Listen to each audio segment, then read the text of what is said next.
प्रधानमंत्री नरेंद्र मोदी एक ऐसे नेता हैं जो जनता की राय जुटाने और प्रशासनिक कार्यों को राजनीतिक आंदोलनों से बदलने में विश्वास रखते हैं। यही कारण है कि वह देश की जनता के दिलों में राज करते हैं। ये विश्वास किसी पीआर एजेंसी की बनाई हुई धारणा नहीं है। इस विश्वास को उन्होंने अपने खून पसीने से कमाया है।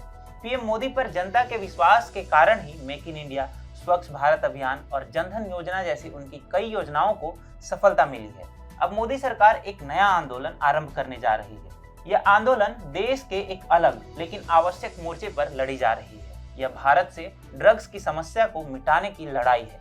मोदी सरकार नशा तस्करों और नशा करने वालों पर नकेल कस रही है। यह जटिल लड़ाई है क्योंकि कार्रवाई आसान नहीं है, क्योंकि इस कार्रवाई में हमारे अधिकारियों को ड्रग सिंडिकेट में और संगठित अपराधियों का सामना करना पड़ता है। इस सिंडिकेट को पाकिस्तान जैसे कट्टरपंथी देशों का समर्थन प्राप्त है। अब सरकार ने देश से ड्रग्स की समस्या को मिटाने के लिए कदम बढ़ा दिए हैं। टीएफआई पर आपका स्वागत है और मैं अभिनव आपको बताऊंगा कि कैसे सरकार द्वारा अडानी पोर्ट पर पकड़ा गया ड्रग्स कोई आम केस नहीं था, बल्कि मोदी सरकार का ड्रग्स कार्टेल के खिलाफ की जा रही कार्रवाई का एक हिस्सा था, और कैसे यह देश भर में मौजूद ड्रग्स तस्करों के लिए संदेश था कि अब उनके दिन लद गए हैं। दरअसल मोदी सरकार ड्रग्स माफियाओं से निपटने के लिए आवश्यक कदम उठाते हुए हवाई क्षेत्र में बड़ा बदलाव करने जा रही है। डीजीसीए के नए नियमावलियों के तहत कोई भी हवाई क्षेत्र का कर्मचारी अगर ड्रग्स की जांच में नॉन नेगेटिव पाया जाता है तो उसे तुरंत ही नौकरी से निकाल दिया जाएगा। यह कदम सरकारी कर्मचारियों और ड्रग्स उद्योग के गठजोड़ को तोड़ने के लिए उठाया गया है। यही नहीं, गुजरात के कच्छ जिले के मुंद्रा बंदरगाह पर 21,000 करोड़ रुपए का ड्रग्स बरामद किया गया और इस बंदरगाह का संचालन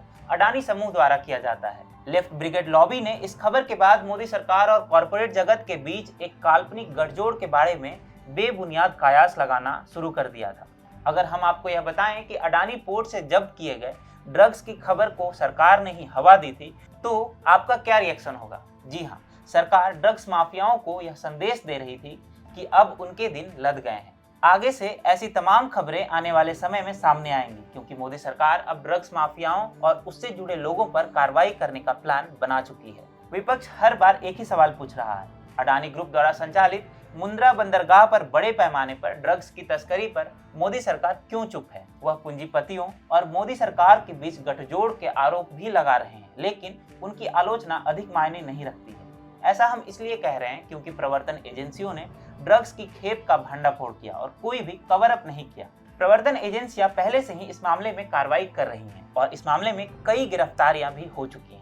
अडानी समूह केवल मुंद्रा बंदरगाह का परिचालक है और उसके पास बंदरगाह पर आने वाले शिपमेंट की सामग्री की जांच का अधिकार नहीं है। सच यह है कि मोदी सरकार वास्तव में चाहती है कि मुंद्रा बंदरगाह पर ड्रग्स की खेप का भांडा फोड़ो, और वह यह भी चाहती है कि लोग इसके बारे में जानें। इसीलिए इस मामले में मीडिया कवरेज को बंद या कम करने की कोशिश नहीं की गई। असल में मुंद्रा बंदरगाह पर ड्रग्स का भांडाफोड़ मोदी सरकार द्वारा देश को ड्रग्स की समस्या से छुटकारा दिलाने के प्रयासों की एक श्रृंखला का हिस्सा है। सरकार अगर चाहती तो ऐसी खबरें बाहर निकलकर नहीं आती, लेकिन यह खबर पूरी तरह से वायरल हो चुकी है।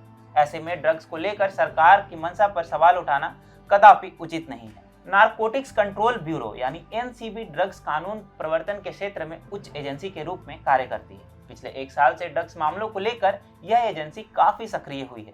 पिछले साल सुशांत सिंह राजपूत के आत्महत्या के बाद रिया चक्रवर्ती को एनसीबी ने राजपूत के लिए ड्रग्स खरीदने के आरोप में गिरफ्तार किया था। पिछले कुछ महीनों से एनसीबी और स्थानीय पुलिस बलों द्वारा बॉलीवुड हस्तियों के बीच नशीली दवाओं के दुरुपयोग पर अभूतपूर्व कार्रवाई चालू है। भारती सिंह, अरमान कोहली और कपिल झावेरी जैसे जाने माने कलाकारों को अलग अलग समय पर प्रवर्तन एजेंसियों ने गिरफ्तार किया था। एनसीबी ने पिछले साल एक्ट्रेस दीपिका पादुकोण, सारा अली खान, श्रद्धा कपूर, रकुलप्रीत सिंह, सीमन खबाटा और सेलिब्रिटी मैनेजर श्रुति मोदी से भी पूछताछ किया था। मोदी सरकार के लिए बॉलीवुड पर कार्रवाई वास्तव में इस कहानी का अंत नहीं है, क्योंकि अंततः उपभोग के आरोप में गिरफ्तार किए गए बॉलीवुड हस्तियां वास्तव में ड्रग्स का उत्पादन करने वाले लोग नहीं हैं। इन कदमों से मोदी सरकार एक जोरदार और स्पष्ट संदेश देना चाहती है कि कार्रवाई किसी पर भी हो सकती है अगर वह ऐसे मामलों में संलिप्त है।